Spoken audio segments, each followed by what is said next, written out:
Praise the Lord. கர்த்தர் நல்லவர், அவர் கிருபை என்றும் உள்ளது. ஒவ்வொரு நாளும் கர்த்தர் நம்மை கிருபையாய் நடத்தி வருகிறார். இந்த நாளிலும் வேதத்திலிருந்து ஒரு காரியத்தை எடுத்து நாம் தியானிக்கலாம்.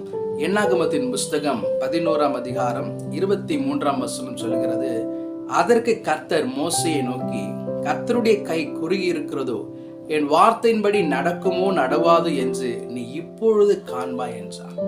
இந்த வசனத்தை வாசிக்கும் போது இஸ்ரவேல் ஜனங்க மோசே இடத்துல இறைச்சி கேட்கப்படும் போது, மோசே கர்த்தரை நோக்கி கேட்க விண்ணப்பிக்கும் போது கர்த்தர் மோசே பார்த்து சொன்ன வார்த்தை, என் கை குறுகி இருக்கிறதோ, என் வார்த்தையின்படி நடக்குமோ நடவாதோ என்று சொல்லி நீ இப்பொழுது காண்பாய் என்று சொன்னார். இதை கேட்டுக்கொண்டிருக்கிற தேவ சொன்னமே, கர்த்தர் வார்த்தையின்படி நடக்குமோ நடக்காது என்று சொல்லி நீ ஒருவேளை அழுது கொண்டிருக்கலாம், புலம்பிக் கொண்டிருக்கலாம். கர்த்தர் சொல்கிறார், நீ இப்பொழுது காண்பாய் என்று சொல்லி. நாம் தொடர்ந்து வாசிக்கப்படும் போது அவங்க கேட்ட காரியத்தை கர்த்தர் அவங்களுக்கு கொண்டு வந்து சேர்த்ததை நம்மளால வாசிக்க முடியும். நம் ஆண்டவர் மகிமையான காரியங்களை செய்கிற தகப்பன். அவர் இப்பொழுதே செய்கிற தகப்பனாய் இருக்கிறார்.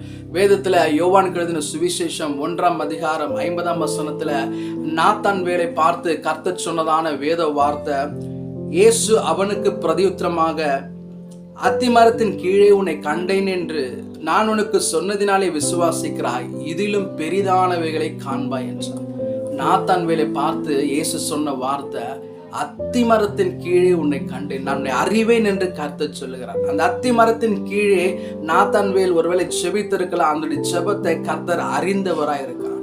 நாத்தான் வேல் இயேசுவிடத்தில் வரும்போதே கர்த்தர் சொல்லுகிறார், உன்னை அத்திமரத்தின் கீழே கண்டேன் என்று சொல்லி, இதிலும் பெரிதானவைகளை காண்பாய் என்று இயேசு அவரை நோக்கி சொல்கிறதை வாசிக்க முடியும்.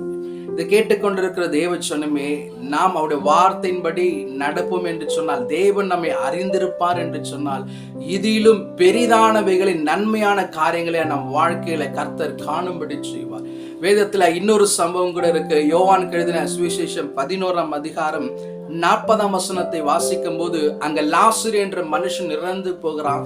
அவனுடைய மார்த்தாள் என்ற அவன் சகோதரிடத்துல இயேசு சொன்னதான வேத வார்த்தை, இயேசு அவளை நோக்கி, நீ விசுவாசித்தால் தேவனுடைய மகிமையை காண்பாய் என்று நான் உனக்கு சொல்லவில்லையா என்று சொல்றான். அங்க மார்த்தாள் இடத்துல பார்த்து கர்த்தர் சொல்கிறார், நீ விசுவாசித்தால் தேவனுடைய மகிமையை காண்பாய்.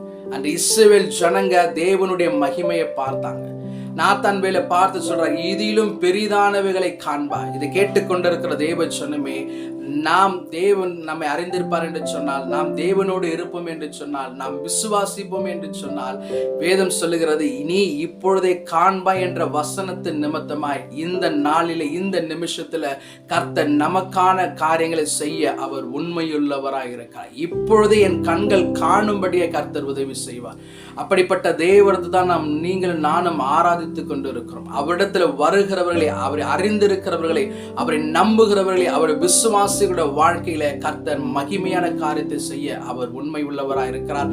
இந்த வார்த்தை நிமித்தம் கர்த்தர் நம்மை நடத்துவாராக. ஆமென்.